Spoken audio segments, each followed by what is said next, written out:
It's all about transformation. Our souls are constantly growing, and that's why we came here during this time. We planned this to be here during this And time. good friends of mine, their mother and father who are in their 90s. I got a text over the weekend or last week that his father, who was 92, passed away on Sunday. Mm. And I always, the mother and father were very close. The mother passed away Monday. Oh, They were so connected. wow. And I've got a Yes. lot of transitions now, A lot of a lot transitions. of Yeah. babies coming in, a lot of babies lost, like a lot of pregnancies stopping, Yeah. and those aren't punishments, everybody. It's, we're Oh, souls no. having experiences. There's no punishments. It's just experiences. It And really I is. think that some souls did not sign up for the next part of our lessons that come in. Yeah. They just didn't sign up for it. You know how we lost a lot of people before COVID? All of a sudden, suddenly, people were going. Now, the people that you'd be stunned about, how did this happen? Right before COVID, they didn't sign up for it in their soul contract. Yeah. They didn't sign up to be here during that period. Just like that, we have some other energies that come in, and so many people would not have signed up for them. So let's talk about how we plan, James, on the other side. Well, a lot of people talk about past lives and so forth, and I worked a lot with Dr. Brian Weiss, who did Many Lives, Many Masters, and we worked for many years together. And his work, and Ian Stevenson's work, and many other uh, teach, teachers and professors and therapists and so forth. Helen Wambach, Yes. therapist, Yeah. did an incredible book, Life Before Life, which is my favorite books of all time. And I always base my truth on several different, many experiences in life, plus books I read, different experiences, listen to different people, and then I form my own sense of things. And from all of my experiences, I do believe, because we're outside of time in that world, that realm, and that we have a pre-planning before we choose to come back in this incarnation. We sit with our guides and our teachers, if you will, and we will at one point sit down, if it was sit down, get together with them and really work out, if you will, our chart. And the chart has to do a lot with karmic obligations, perhaps some karmic obligations we have. Maybe we have to learn what it's like to be, I don't know, how can we say this? It has so many different experiences and opportunities. They're all, think of them as classes, and whether, let's say, so many different ones. Like you lost a child in this lifetime, maybe in the lifetime before that you went early, and that's all how to learn what it's like to lose someone. There's all different lessons: forgiveness, compassion, being patient. There's so many different Forgiveness. Yeah. Big one.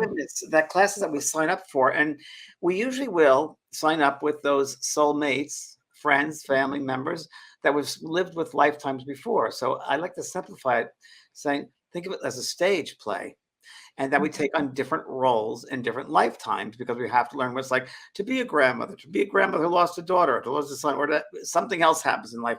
We take on these different roles and we counterpart, we act each part out, if you will, from a different perspective, from the soul's perspective as a son, or a grandparent, or a friend, someone who comes back for substance abuse, someone who does suicide, all these different violent deaths, easy, having a lot of money, maybe. These are all lessons that we take on these different roles and we learn from these experiences. So we really can't judge that other people, because they're just learning their roles. They're just learning how to be. And we will pick the exact time, with help from the spirit guides, if you will, keep it very simple, that is the most opportune time for that soul to come into an incarnation, down to, Kelly, more about that, down to the second. Down And the the second, second. we take our first breath. It doesn't matter if it's cesarean, it doesn't matter if it's natural child, but it's when we take that first breath, that prana of life. That's when it starts counting.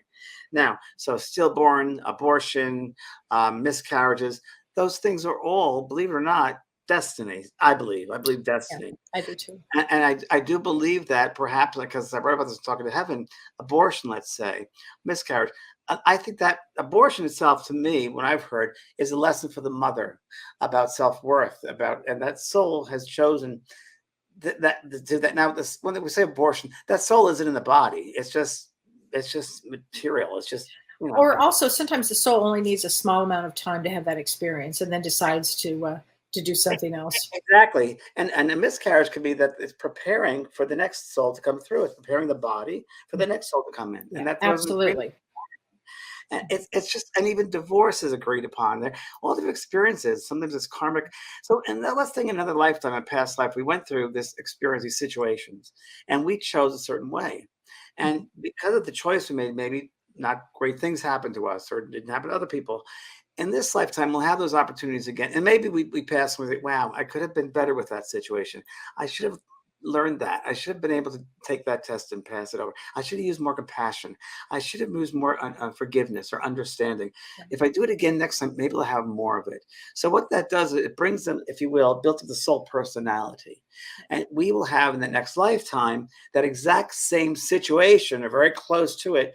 And we really have to rely on our soul's awareness, intelligence to get us to make the right choice. And that's why I always tell people, I teach people about intuition, the soul's language. The more you can use and honor that gift of intuition, that ability of yourself, that you'll make the right choice for your soul. That's true. So, And yeah. I was going to say, I always believe too that while we're planning our life plan, while we're planning, making our decisions of what we're going to do and what we want to study here in this dimension, that we have a primary theme. And I can tell you that my primary theme in this lifetime is helping humanity. So no matter what it would have been, responsibility definitely has been. Oh my God. Well, yeah. Ultimately, it is responsibility. You're absolutely right, for humanity and for everyone. And then thank you for reminding me. It is responsibility. I will. And then I made an agreement with you. I will. I know. Thanks, honey. And then we, aside from having a primary theme, then we have like a secondary theme. So that might be, what is our biggest obstacle to overcome? So let's say maybe you had family to overcome, or you had boundaries, or you had to learn patience. That might be part of your plan as well. And it's important to note, everybody, that it's not just about you. You picked that best opportunity at the best time for you, including family order, right? Right. You work with those other family members and friends, soulmates, because we tend to come back in group souls, the soul group. So it's, and the soul group is evolving. You are just part of that soul group. So it's not good that just you evolve. That group has to evolve as a whole. So how can you help others to grow? It doesn't matter if you just grow, everybody's got to grow. Same with the world. So if we absolutely that out, that's really what we're here for, to help everybody. But you realize you have a soul group, that's family and that's friends. And I think that the most important medicine, or the healing aspect you could bring to family, to friends, because they work a lot with families, and they don't talk to each other, whether it's siblings or mothers or fathers or husbands and wives, they don't speak. They don't, whether it's not forgiving. And the best thing you can do is forgive that soul. And my good friend here, Kelly, told me years ago, I've said this many times, that soul might be limited in their awareness. They might not understand. So be better then. Take the high road. Be bigger then. Well, then somebody asked me a question, James, and this is a good question and a good time for this question. And what do you think of this?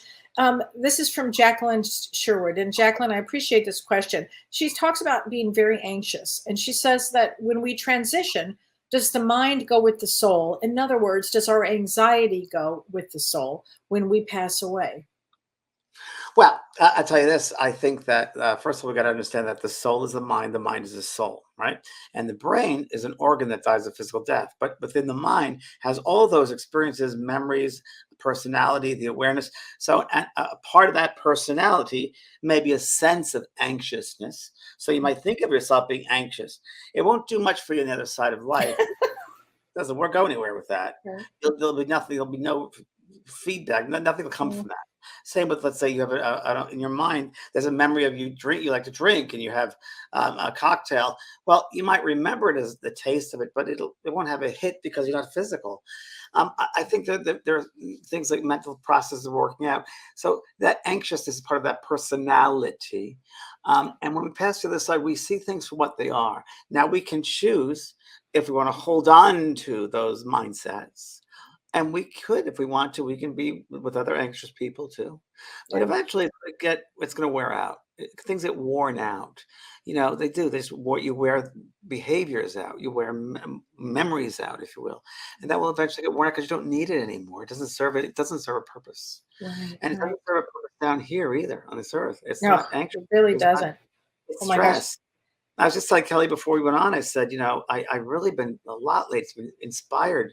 I did an event Sunday, and I'm really inspired to tell people. I just had a friend out here a couple weeks ago, and all I saw around her was worry. And I said, we can't worry, because worry is it's wasting that creative force, that prana, that energy that we have, that creative force to do things with. If we use that to worry, it's this phonetic energy which we're not doing anything with. So wasted energy.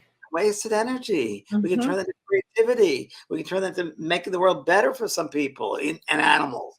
We can do that. Don't waste your time worrying. You can't change people. All you can do is you can't control others, can't control people. You can only control how you respond. And boundary work too is really a good way to be Well, and that responsible. might be one of the things that in your pre-life that before you came in, you said, I want to work on boundaries. So then what would happen is you would receive a bunch of people in your life that pushed your boundaries. So you'd have to learn how to do boundaries. That's how you learn. So And we're that's how forced you learn. on what we resist persists.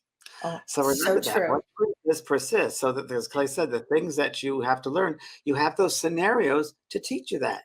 So if you need to learn about, being detachment and so forth, you're probably going to lose someone in your life that's very close to you, and they're it's detached from you. Right. So there's all these different ways you're going to learn these things. I met a lady the other night who came to my house who was with these people. I didn't know anything about her, and she lost 2 children. Oh, Of course, then I realized the person that brought probably brought it for wow. that reason. And I said, well, I wrote a book called Growing Up in Heaven. Now, it was funny because during that day I did an event, same theme came up about losing children with one lady in my audience who lost 2 children. And then that evening was another lady, 2 children. So it was a Yeah. kind of a theme. So I said, what have they taught you? And she's actually said, I was with a workshop once before with you, but it taught me that, nothing's tangible. There's nothing and everything. You don't own someone. It's that love that you remember that helps you. And she goes, hopefully that'll help you change your life. If you have that child for that's few moments, remember the love that that child has. What has that taught you? I said, exactly. When people go, they leave gifts behind, but we have to have that courage and faith to unwrap that gift and use what's in there. And maybe it's some gifts they left us to remind us of who we should be and who we are. Well, it's what you just said is courage. You really, when you sign up to be here, you have to have a bucket full of courage to be here. You have to be courageous. And here's something from Karen Beilhartz. And Karen, I really want to read this to James and to everybody. She said, I'm hoping you might be able to help me. My grandson was born and died the same day. This happened 10 days ago. So, James, to Okay. what you were speaking of, does he know how much we love him and wanted him? And what happens when a baby dies literally within hours of his birth? My daughter and her family are totally devastated, and so am I. Hoping you can help me. We are literally heartbroken. What could be the purpose of this possibly? Well, I can't say what the exact purpose is because there are probably a lot of different purposes and lessons to learn. But number one, the most important thing is to realize that that's a soul. So you saw it as a baby, but a soul who usually takes that lesson on with that family is an advanced soul. Yeah. Advanced soul. And so's the family. And Yeah. so's the family. And you're all advanced souls. That's a highly Mhm. advanced lesson, right? Losing a baby. Because then you go into the whole thing about what did I do wrong? What could I have done better? We start going into our own ego and judgment. What should I have done? Did I do something differently? No, that's how it was destined to be. So what have we learned from this? There's only love from the other side. There's only love. You're never in harm. All a soul might need is that birth experience. A Yes. soul just might need to just get that birth experience, and its obligation to the family is done. Its obligation to its own soul's growth is done. So, in a Interesting. way, Yeah. and it sounds really hard to say this to you because I don't want you to take it the wrong way, but it's incredible that that being only had to be through the birth process. And I've heard this thousands and thousands of times with regressions and with readings I've done that soul only needed that brief time to touch the earth. It doesn't take away the pain, but if you look from a different perspective, that soul just needed that little touching the earth and was able to go back. Wow, that's great because this isn't our world. That's our world. This is our school, and it's a hard school, as Clay said, and it's really a tough school. And only the strong survive here in a way because you got to be tough. Yeah. And it's not a punishment that you lost the baby. It's a gift in a way. And we might not understand that right now, but years from now, you might understand that. You might understand that. But like Kelly said, having that courage to go through that, it's pretty incredible. Yeah. I mean, I think that you guys are highly advanced souls to take that on. I really The believe hardest that. lessons are reserved for the highly Hardest advanced. left. Yeah, Hardest absolutely. lessons. Absolutely. I read something, Kelly, from years ago, which I had in my notes here, which I wanted to share with everyone too. Almost all of us have had past lives, and I worked a lot with past lives, and certain patterns repeat themselves in personalities. And sometimes in a lifetime we didn't learn about forgiveness or compassion, and we will learn it eventually. It's better if we learn it now. Yeah. But we repeat certain patterns until we bring them to love instead of fear. We developed in past lives certain belief systems, feelings about ourselves and the soul, and it knows to be untrue, and therefore it wishes to heal. So certain aspects, certain experiences, situations that we did in the past might have not been good for our soul. So we come back to make it better. We come back to heal it. And two of the most common false beliefs or feelings are that as one is powerless and that one is unworthy. Those are the two biggest. Powerless and unworthy. And we could also say love, not loving oneself. And I would say, as a general, that I found most people on this earth world are lacking of self-love. Mhm. And, For I say sure. social media, TikTok, Instagram, a lot of these, I'm going to say kids because I'm an old man, but there's adoration. I want adoration. I want people to recognize me. And that comes from a sense of not having a sense of self. Well, it's Looking at self-worth. Yeah. I person. deal a lot with self-worth in my readings. A lot. I see a lot of souls that come in with that. Yeah. That they have to Impact. really learn to empower themselves. They have to learn how to love themselves, to have compassion for what they've gone on, and really to have the power. It's a great expression of not giving a shit. The great power of not giving a shit and just really doing your own thing here takes a lot of courage. But A you, lot you of sign up to do that. You sign up to be you, the individual you. You sign up for this. And the most important thing to remember is, again, there is no death. There is no death. There's no such thing as death. So Right. you get step out of the skin, basically. Right. You're just stepping out of the skin, like a breath. You're out of the skin, and you're more aware and alive than you were in the body because you're much more your soul self. This is just a sliver of our soul. Can you imagine how happy it is? There was a great question here. Someone was asking about this, Kelly. Hold on. It's about changing roles with your mother or your family. We should Oh, exchange. We do. yeah, we But definitely do. Jade Waddle. Oh, there you go. In pre-birth, hey, thank you, got it. Thank you, Renee. In pre-birth planning, are you saying we choose experience such as role reversal with a parent? Yes, we're learning both sides about a mother and father, what it's like to be a mother, what it's like to be a father, what it's like to have an easy child, have a child that's an easy child or a difficult child. What are we going to do with that? Can the parent be a young soul? Yes. Thank you. 100%. My father was much younger than me in that I didn't really relate to my dad as far as on the same level. I always felt like I was a father to that soul. Yeah. And I just know that my experience was I was more aware of things than he was. Didn't make him a bad man at all. But I just knew that. I just felt that. Right. Kelly, you too. You Oh, felt I knew that I was the leader of my pack. Way more than the rest of them, my mother and my father. Yeah. And here's a question by Jerry Dombrowski, and she said, "What are some advanced lessons we might have planned on for the other side?"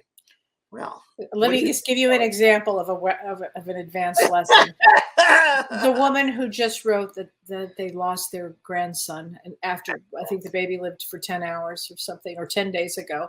True. That's an advanced lesson for a soul. When you lose a child, a baby, a child, that's the advanced lesson. That puts you right at the top of advanced. Can you think of anything? Or when you take on, let's say you take on a physical ailment. I mean, a big physical handicap. 100%. That's a big one too, right? Autism Autism is a big one. If you come in on the spectrum, absolutely. I think transgender, the whole thing we're going through right now, huge. I think they're working out integration, if you will. But I think you take on advanced souls, take on the hardest lessons, whether changing society, whether changing the paradigm. They create a paradigm shift. Yes, James, there are souls that come to change a paradigm. You're absolutely right. I know murders, children that were murdered. So I knew a group of mothers that got together, murdered mothers, mothers of children were murdered, and lessons about this. These are advanced lessons. These are real advanced ones that change things that have changed the human consciousness too. It is a shift. There's a shift. It's advanced. I want to finish reading this if I could. It says, so two of the most common falsehoods are powerless and was unworthy or worthless. A basic spiritual tenet is that there is no unexpressed consciousness.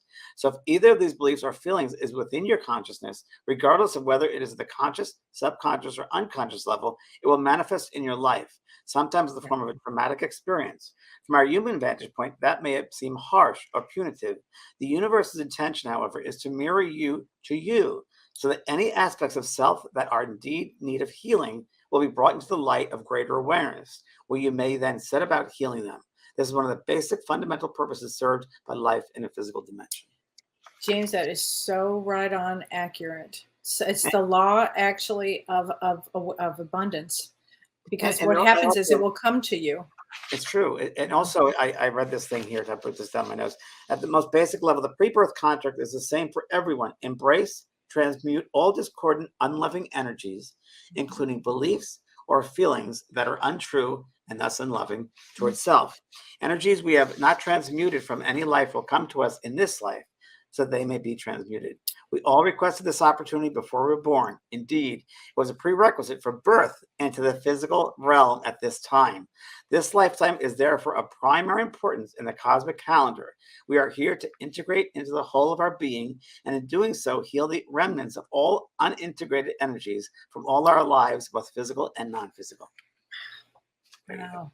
That's and I loved when you were talking about that, because in that spiritual law, it doesn't matter if you are unconscious or conscious. If you are unconscious, you are going to get something mirrored to you until such a time where you wake up and become conscious. And So that's in really other what that words, was so saying. if you have certain people that behave a certain way, the same people, same type of Right. behaviors Over and over. Mm-hmm. you got to pay attention. You got to You wake have up. to pay attention, because you have to wake up. That's what this lifetime is about. And that's always what we come to do when we're born. It's always what we plan in, that we're going to wake up and we're going to be different this time. So this time, really be different. Wake Don't you up. wake up? Oh my gosh. So Paul Katz asks, are these role planning sessions generational? I'm trying to wrap my brain around how my parents or grandparents and I decided who would play what roles if they're already on the earthly plane. Or is that, as an example, my soul is communicating with their higher selves to decide the role before I come in? Now, you're all in a group on the other side before you plan this. Yes, I think, Paul, you're overthinking it. So again, don't overthink it. It is what it is, and that's all it is. And there could be possibilities, of course, that you were your great great grandfather or grandmother. Right. We tend to come back in third or fourth generations in the physical, Right. and we're also talking about, I guess you say, um, genetic healing or heredity. You know, we're working out those lines of healing in the heredity as well. So Yeah. whether And you have intergenerational. intergenerational. So whether it's even a disease like diabetes or heart disease or mental disorder, whatever it might be, it almost has to work through the generations in order to be healed. Right. Right. Experience. Beth Glomsky says, I needed to hear this tonight. I had a brain aneurysm in May, and I've forgotten to meditate on what that taught me. And that's the truth. If you have an aneurysm, well, if you have anything physical, what is it teaching you? So, okay.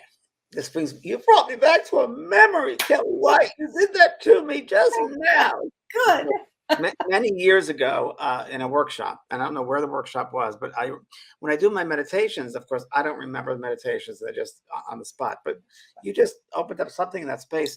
I remember I did a meditation once, and I had everyone scan through their bodies and just go from the top of the head to the bottom of their feet and become aware of the energies moving through the body, whether it's colors and with the breath just going through it, the whole body.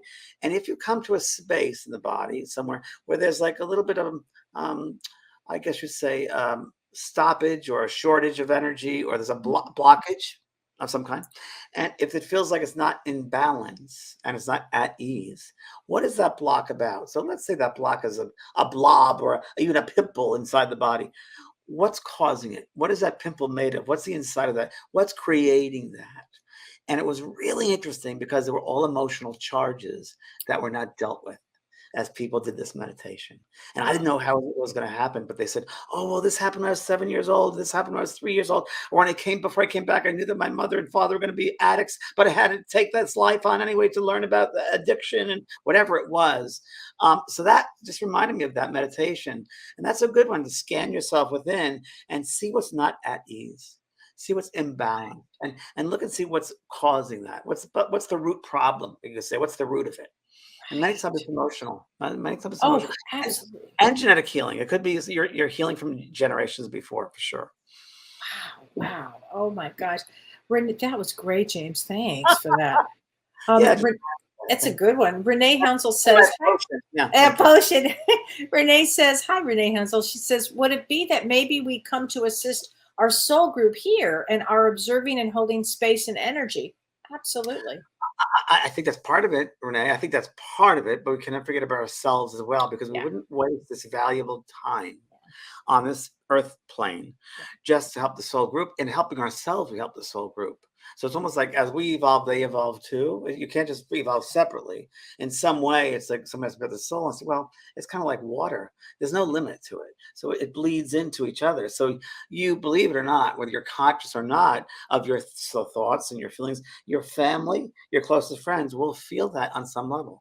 I know throughout my day, Kellee White is aware of everything I'm doing because we're just connected. Actually, that's true. It's true.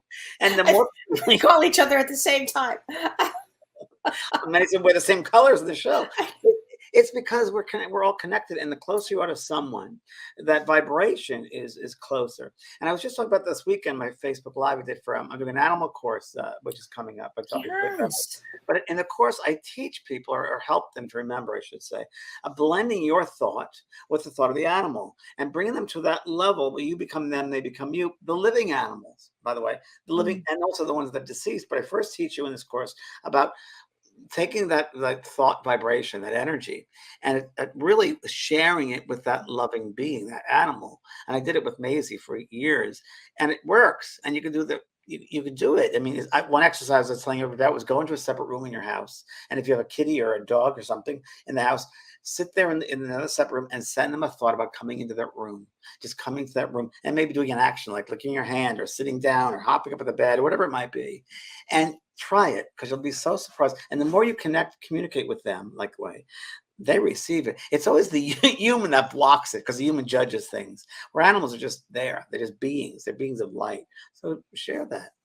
Tell everybody, Tell everybody about on Sunday when you were doing your event on Sunday. You said you had somebody, you talked about the soul who had the indentation, because I always think of animals with this. So, yes. Animals in many readings you've done and I've done where animals have come back and talked about, I'm next to you, in the bed, you feel me, in the person, like, yes, I do. Or the doggy bed is an indentation there. When Maisie passed over, no, it wasn't Maisie. I'm sorry, it was Boo Boo, my first dog, passed over. Maisie was still alive. And I was watching TV in my bedroom, and I was in a chair and watched TV, and Maisie was next to me, down my feet on the rug. And we hear this noise, and we look over, and our first dog, Boo Boo, just passed. And there was an indentation in the bed where Boo Boo used to sleep. That wasn't there 5 minutes before. So I did a reading on Sunday. I was in an event, and the last message was for this lady whose husband had passed. And she was so great in that. I love giving messages to recipients who are just humble and nice and relaxed and love. And that's as you do too. Totally. Yeah. Renee, you're an example of that. Renee, we did that reading for you. It's great to work with people who just are open, and this lady was so kind.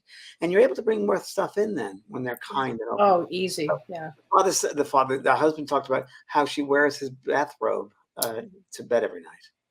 And how the indentation in the mattress after he died, that was him. He just wanted to validate that with her.